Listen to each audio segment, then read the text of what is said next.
I will start with the presentation, and then at the end, I hope to go through this fairly quickly. Then I'll put my video on, and we can just chat as though we're sitting in the same room. So this is the College Teaching and Learning Science Certificate Program. This is for individuals who are either getting their master's, have their master's, or are already teaching and coming back to enhance their skills.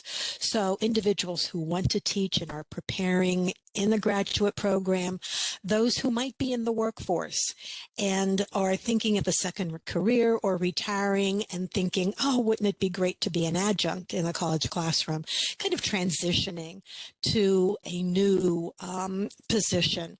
Or for those who are already teaching, maybe in four-year colleges, community colleges, and would like to have some professional development that enhance their skills and maybe helps with their promotion packets. A number of community college people have. I want to tell you about how we got to where we are in this program. We did a huge literature review and looked at what they were saying about the college classroom. Certainly at UMBC, as we were thinking about the program, we felt a shift in the population, into the population's needs in the college classroom, into an increase in accessibility needs and accommodations, and a change in the demographics of our students and their experience. So in 2017, we had focus groups, and we pulled together 5 groups. One just purely grad students. Another, we had community college faculty and administrators. We went to teaching and learning center experts, and we pulled in some UMBC teaching faculty who are not particularly into research, but are more teaching professorials. And then we did market research. We looked at job ads across the country and said, what are colleges and universities looking for in their faculty? And we took that information, and actually the result of that is the curriculum I'll be talking about. So it really was informed by what's happening in the front lines, what people are asking for in the workplace, and what the literature is gathering as far as data. We came up with a 15-credit program. It's actually 5 courses, but when you look at it, it's 3 courses, and then the last course is 6 credits. They're separated, but it's still the same type of credit allotment that you'll see in the other courses. Our program outcomes, what do we want people to leave with? Well, we thought long and hard on the data that we got from the focus groups, and we realized that, folks need an understanding of what learning science has told us and how you apply that to this new population of college learners who are more diverse than ever before, diverse in many different ways, not only with age, race, ethnicity, but neurodiversity as well. We want our students to have this applied evidence-based strategy that they're going to be using. We go into the scholarship of teaching and learning, and we pull out those models that have empirical support so that you're really hitting the new innovative ways of engaging students. You can't just go in and do a lecture anymore. This has got to be interactive learning for this new college learner. We want you to be able to implement those best practices. It's nice that people know what's going on, but now how do you use that? What do you do in delivery? And then once you've done it, how do you make it better the next time? So we talk about the action research cycle and how you are a self-reflective educator. We have in this program the opportunity for you to get some instructional design as well as the classic higher education upper level knowledge. So you'll be able to design relevant and culturally responsive evaluation and assessments. You can't refurbish only part of the curriculum. You also have to look at how you're assessing learners and how you're evaluating that curriculum. So you really get several levels of assessment and evaluation. We also have you develop those metacognitive skills that are so important for learning. And as you engage in some of those self-reflective behaviors in this program, you will be videoing your best practices session in your very last course so that you can look at it and take everything you've learned throughout the program and critique yourself and put that research action, the action research cycle to work, because we want a very effective teaching and learning environment. As I said, 5 courses, 15 credits. You'll see QM sits in the center of this. Quality Matters is a very important program that we've embraced. It is the only existing program that can certify that an online course is of high quality. You know, with the big boom of online education in the 90s, there appeared to be a need to have some quality control, and QM is that program that was evolving then, that now is a very firm, established program for establishing quality for any curriculum, online delivery, face-to-face, hybrid, and HighFlex.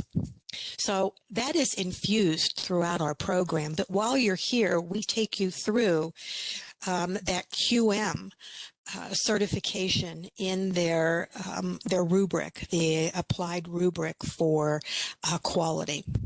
So when you leave, you have that certificate as well. 501 is typically the first course people take. It's applied learning science, and this takes you into the classroom, looks at the types of students, their needs, the need for accessibility and accommodation, talks about diversity and the Generation Z that we have like flooding the colleges right now. And we talk about in there that communication is so important. It's all about connected teaching and relationships. So to that end, we talk a lot about microaggressions, positive communication, sensitivity, and responsiveness to cultural differences. So you get a very broad look, but then a deep dive into several topics. 502 is the second course that we often recommend, and that's our best practices. This is about andragogy, pedagogy, andragogy being adult education, but we always, flip back and forth. Is it andragogy? Is it pedagogy? Does it matter? And here you're going to learn about those new models in education for online, for hybrid, and for face-to-face.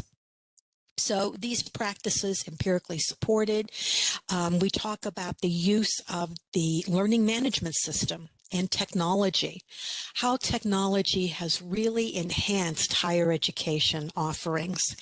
And it's not technology just to say that you use technology, everyone said we had to, but a meaningful approach that is beneficial to the student learner. We are very much learner-centered teaching model. So you may hear that infused throughout all of the courses as well. We are learner-centered.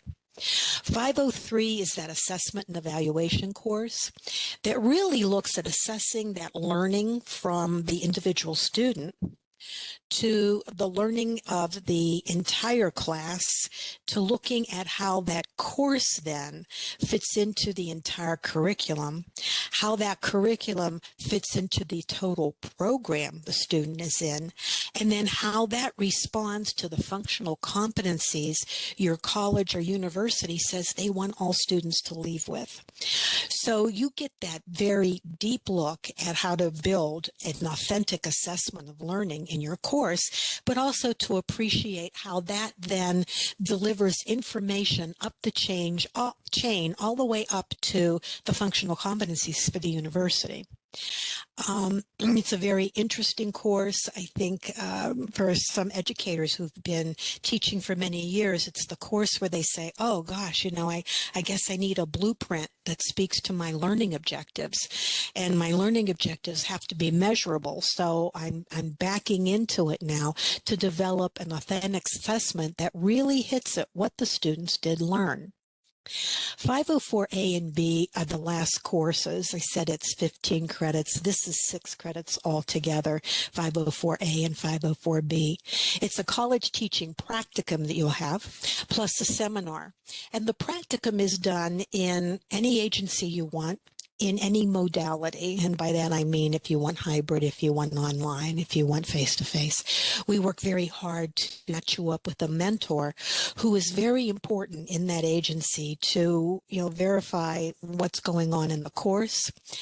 If you're already teaching, we can use your course as your practicum. And then you have the seminar that supports this practicum, that helps you reflect on it and also helps you build your teaching portfolio. We work very hard to get the data from your practicum to roll into your electronic teaching portfolio so that you have a substantive piece of evidence you take with you to a job interview for teaching. Oops. There we go. We have, as I said, a very unique way of delivering this program. It's not often you see instructional designers and higher education experts working together. For years, I think there's always been that divide, and we have come together in this program. And I think it is, vital for everyone to appreciate what both fields offer, and it maximizes the expertise of both fields. As I said, or as Jeremy presented, I'm the program director. I've been here at UMBC for 20 years. I've been teaching for well over 35. I typically teach 501, but I've been focusing in on the practicum and the seminar, the last course, the last couple of semesters. So I'm the one who usually does the mentor applications and your practicum set up and negotiate what model you want to use. Jennifer Harrison teaches 503, and she's an evaluator. She's been in higher ed for many years. Jennifer, as an evaluator, actually does the Middle States report at UMBC. So she helps faculty as well look at their assessments and how that delivers information all the way up to functional competencies. And she has a recent book out, I think it's due out in November, on assessment and evaluation in college teaching.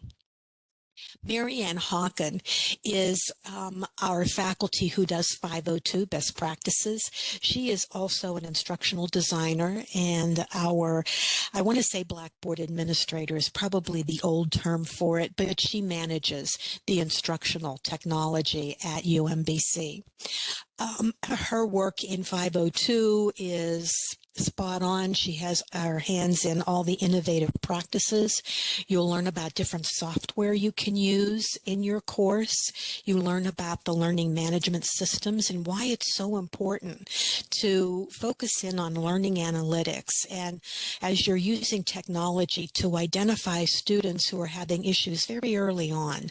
So she's phenomenal in 502. Susan Barrow is in 501. Susan has been in education for many years as well. She is also an instructional designer. Susan is teaching 501 with that Quality Matters approach. She actually runs the Quality Matters at UMBC and is our instructional expert with technology. So she's very firmly in that area, in wearing that hat in very different environments. But we have her in our program, and she's been a real asset. I think what we offer you is a very broad view at the changes and the current needs, given our backgrounds and the fact that we are all still teaching.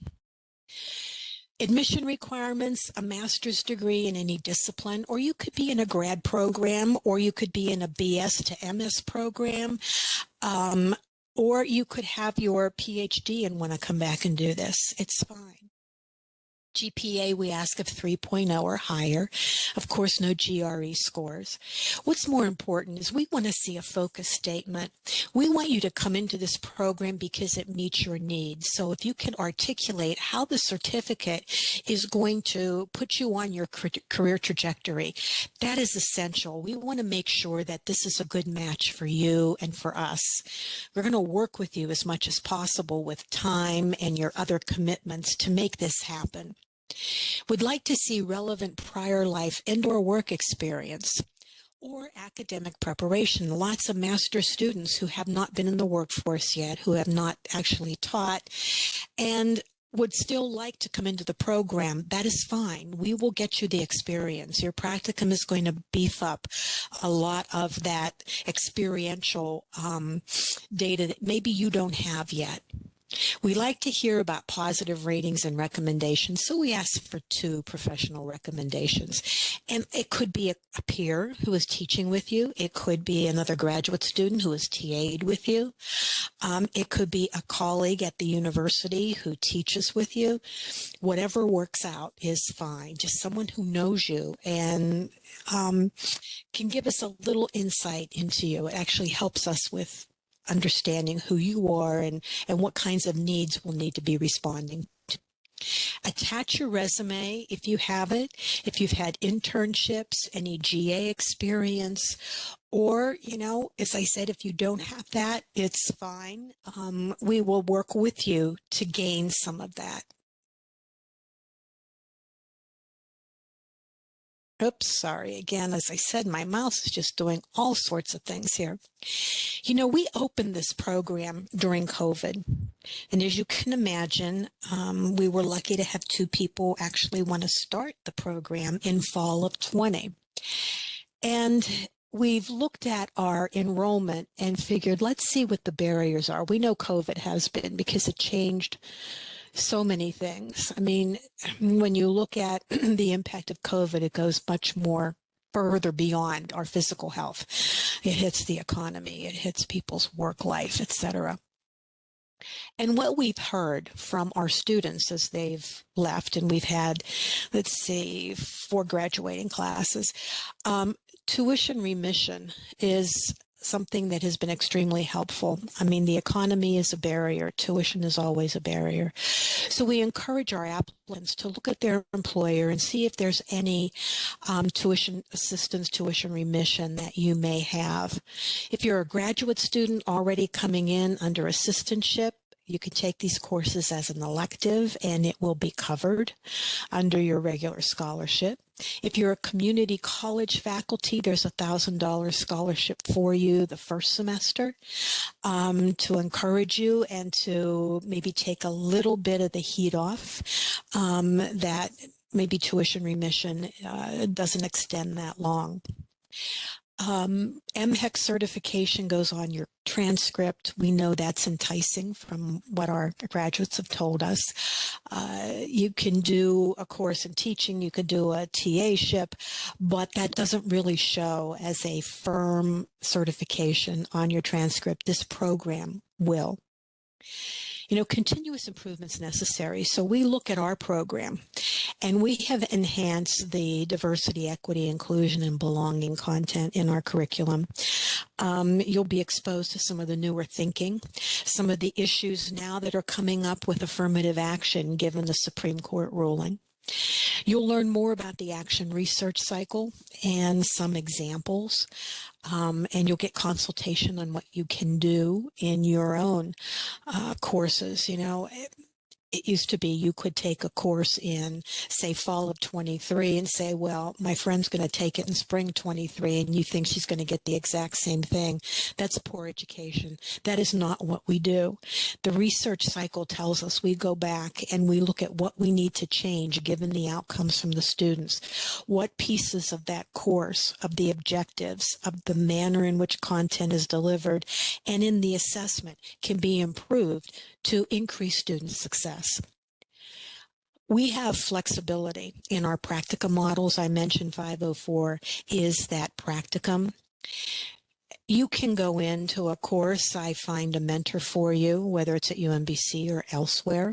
It can be online. I work with the mentor to prep for you to come in, and you basically go through that course with them. And you're responsible for teaching 2 sessions when you're comfortable and ready, given how much experience you have. And then we videotape your practica, your best session sequence. If you are already teaching, we can use your course and you can be paid. You're using your course as your practicum. I always get somebody in that institution who has also taught the course so that we do have that dialogue. You know, what's so important is we're not teaching in isolation. We need to have the conversations with other people teaching that course, their insight, their knowledge.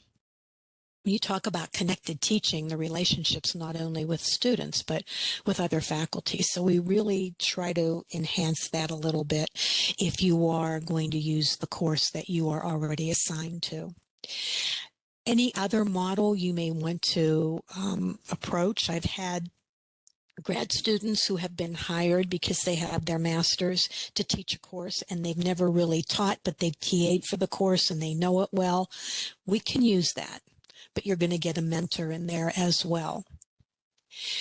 You know, the academy partners, as I'm talking about them, are critical, and we do offer them a stipend for being mentors in the practicum. So it's, you know, we can't give them as much as we'd love to, but we do try to, you know, identify and make sure that they realize this is so important to us and we appreciate their professional time. So they do get a stipend. We also have an advisory board. Our advisory board is just so incredible. We have I think Jane Neapolitan is on this webinar today. She is a higher ed expert and has worked in the University System of Maryland for many years. She sits on that board. We have the president of PG Community College on our board. We have experts who are out in higher learning, doing consulting across the country, working with us in the advisory board. We have Quality Matters on our advisory board. And our own USM, Academic Innovation Office, is on the board, as well as faculty who are directly involved in teaching. So we stay apprised. We did not want to live in a vacuum. We stay apprised of the changes we need to make and the needs for our students. Right now, our student demographics are pretty broad. We've got baby boomers coming into the courses as well as Gen Z. And you can see what that breakdown looks like. Our older students are, sometimes they've had experience, sometimes they haven't, and it's fine either way. We're going to get you the experience. But interesting when you have faculty coming back who've been teaching for several years and said they wanted to come back into the classroom and they thought they could just come in and present their course the way they had in the past, to realize it's not what students expect. The students are very different. The rules and policies are very different in the classroom, and the milieu itself has shifted. So there are some students whose accommodations require special skills on your part. Sex and gender data, you know, it's not that important, but we're fairly, you know, mixed right now. Whoops. Race and ethnicity is fairly broad, as you can tell. Geographic location, we've really been drawing locally, and we would love to reach out internationally. We had one international student, but we're trying to pull that out more. Most people are in-state or within that catchment area for in-state tuition. And most of these, as I say, are domestic students. So some points to remember. We work with your schedule. You can be taking 501, and in your cohort of students in 501, you negotiate. We want to meet once a week at 6 o'clock on Tuesdays, or 12 o'clock on Friday works for everybody. So we negotiate with you. We're very well aware that people are working adults or they're, you know, really into their college curriculum for their master's or doctorate, doing their dissertation, they have very little free time. So most of our courses are totally asynchronous, with this little piece that is synchronous for about an hour, sometimes every week, every other week, depending on the course. Because we don't want to put things out there and not have you dialogue with anyone. And most of the students have said this is helpful. So we've maintained that. Your path to completion is up to you. We say you could take maybe 501 in spring, 502 in summer, because it's offered in the summer for 10 weeks, 503 in fall, and 504 in the following spring. So you could finish up in a year and a month. Now, if you double up on the course, I would tell you to make sure you aren't working, because it's hard to be working and integrate the needs of two courses. However, you know, I've had some students do it and do it well. Others who've said, okay, I think I need to drop one and realign my trajectory on completion. You know, we're fully online, and if you want to stay online, that's fine, because your practicum can be online. We have a number of online courses available to you on campus, as well as throughout the state's got so many online courses that is not a problem. As I said, classes are asynchronous. You've got a lot of reading to do. We have a recommended library for you. We try to use as many open educational resources as possible, but there really are some books we think, you know, this would be good for them to have, whether it's digital or not. You go back to, particularly on assessment, it's helpful to go back and say, now, wait a minute, I just gave that exam. Should I be worried about the exam stats that I just got back? So you can go back and look at that and say, okay, so I guess the kids who did really well on the exam missed this question as well. So I've got to go back and look at maybe a rewrite. You know, I think it's important that you realize that we negotiate with you, that we are flexible, that we will work with your schedule. If you would like to take two courses, then take off a semester, come back in the next fall. And I've had some community college folks do that, because I think their tuition assistance is only for every year, so you can only use so much. That is fine. We will work with you. The graduate school has certain rules about being gone for more than one semester. And if you need to do that, don't worry. Our program will get you back in using the rules the graduate student handbook requires. So no big deal, just a little bit of paperwork, but we will work with you on that. My contact information is up here, eobrien@umbc.edu, should you want to contact me and just have like a dialogue with me, to talk to me about your situation. There is a Google group email address, ctlsgroup@umbc.edu, and don't forget that little dash, ctls-group@umbc.edu. And then college teaching at umbc.edu takes you into another email where you can ask questions. It'll be looked at by some people in the program, and oftentimes just sent over to me, or just hit me up directly. That's fine as well. So I'm going to stop this right now so that I can answer any questions you may have. I love teaching. I love the program. I think, we're always improving, and I think we're the only program right now in the country. I think Drexel has something that is similar, but not as in depth. So questions for me? Anything in the chat that came up, Jeremy? I haven't seen anything in the chat. Right. And everyone, since I didn't introduce myself earlier, I realized my name is Jeremy Matthews. I work in the Office of Professional Programs. We're the office that helps to administer the college teaching program. So I'm not a faculty member, I'm full-time staff, but my colleagues and I help with applications, with student services, with any manner of things. We'll be the ones checking that college teaching email. So I'm also happy to answer any more administrative questions you have.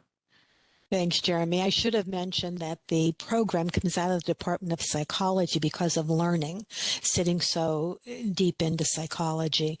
And it is administered by professional programs, as Jeremy indicated. They're very efficient and do a great job. Any questions for me? Yeah, go ahead, Andrew. You don't need to raise your hands. We're a small group here. Yeah, Can you hear me okay? absolutely. Okay. So you mentioned about working with our schedule where we can take these courses. Mm-hmm. So would you recommend, because typically we have like the summer off, so could 2 courses, so if you started, say, in spring taking 501, is it advisable to take 502 and 503 together in the summer? You know, that's hard because you're learning about practices and about evaluation at the same time. 501 and 502 probably are the easiest 2 to do together. But we have the student who is testing it out for us. Okay. So I'll let you know what she says. I know in the summer, people have more flexibility and opportunity. And we've thought about offering 2 courses. Typically, it's just 1, but if we have a call for it, we'll go offer it. So if we have enough students interested, we would offer 503 in the summer as well, and 501. Okay, so basically 501 and 502 is better together. Mm-hmm. Okay. Thank you. Oh, you're welcome. And you can take 501 and 502 in the spring together. Okay. Mm-hmm.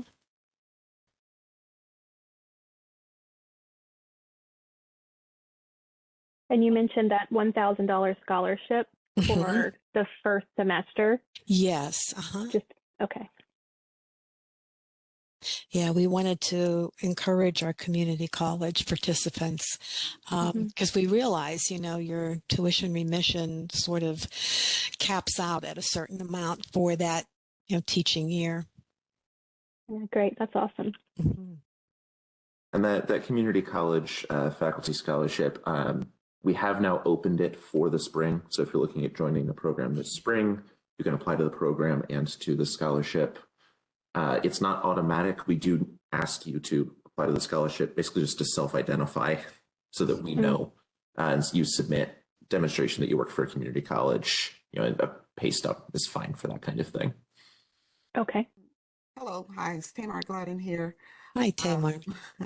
I'm actually transitioning from K through 12 teaching. So, so I have experience as a special educator, and I've always been interested in teaching at a college level, but just trying to figure out how to get started with that. And I figured it would be different. So, Oh, yeah. That's what I'm investigating to, see what I should freshen up on. Yeah. I'm so glad you chimed in here, Tamar, because I forgot our K through 12s. And we do have some faculty from either elementary or high schools who are interested in adjuncting or transitioning to college teaching.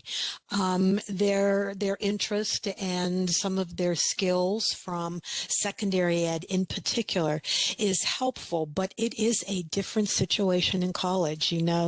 That transition to college itself is written about quite a bit.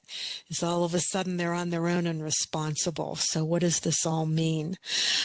Or you're coming back after being in the workforce and that feel of, oh my gosh, I have to answer these questions. I got to take these tests. Nobody realizes that I've had life experience, So it's also a group. So thank you. I'm glad you said that. Are you in Baltimore or in one of the counties? I'm actually in Baltimore City. Okay. Yeah, I've been with the city for 16 years. I've even took a sabbatical during COVID, and of course didn't expect that to happen.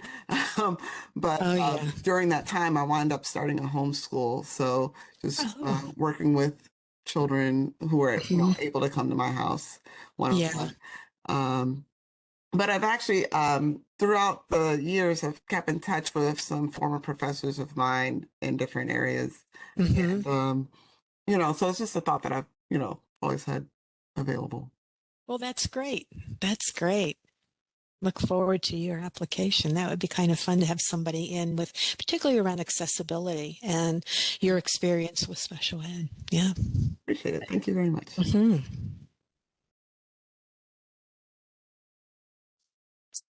Hi, I don't have any questions. I just wanted to thank you for hosting the session. Oh, sure. I haven't taught before. I'm a policy analyst working for Montgomery County government. Uh-huh. So this would be a whole different direction for me. Mm-hmm. But something of interest. I do a lot of grant writing on the side, Ah. mostly in public health, Mm-hmm. nonprofit research, that type of thing. So I've always had an interest in teaching. So I just Yeah. was exploring the program and just glad to hear more. So thank you. Oh, great. Now, are you thinking of adjuncting, or are you thinking of transitioning full time, or Adjuncts anything? for now, Mm-hmm. but this would really be the start of maybe Yeah. transitioning within Mm-hmm. maybe 5 to 10 years. Okay. Yeah. Great. That would be really cool. I mean, there are certain programs in policy that you would fit right in with. Particularly, the students love hearing from people who have had the actual experience, versus the academic who may have been in the academy for so long. Just hearing your workplace experiences, the kinds of things you deal with on an everyday basis, is really reality for them, and they love it. They just love those adjuncts coming in, sharing that information. Yeah, I think actually what inspires me too is I interview a lot of our candidates for our fellowship programs who Mm-hmm. are just graduating with their masters, and I'm like, oh, I'm like, I miss Yeah. school and hearing about the research and the level that they're able to Mm-hmm. engage in, and so that's probably part of this too, because I do it pretty regularly for a lot of our programs, and Uh-huh. just hearing from the students who are so excited to apply what they've learned in Mm-hmm. school. Mm-hmm. So I'm like, maybe I can dibble and dabble back in. So thanks Yes. so much. Yeah. Yeah. That'd be great. Well, I hope you consider applying. That would be fabulous. Well, if we have any lingering questions, feel free to drop them in the chat in the next couple of minutes. The email address again is collegeteaching@umbc.edu. You can find it on our website. We're happy to answer questions or to forward them as needed about the application, about the program. You will be receiving the slides. It'll probably take us a few days to get those turned around, but you will get those. If there was any content in here that you wanted to see again, don't worry. And I want to thank all of you for taking the time out of what I'm sure is a busy work day. And, on behalf of all of us at OPP, again, thank you for your interest and for taking the time. Thank you all.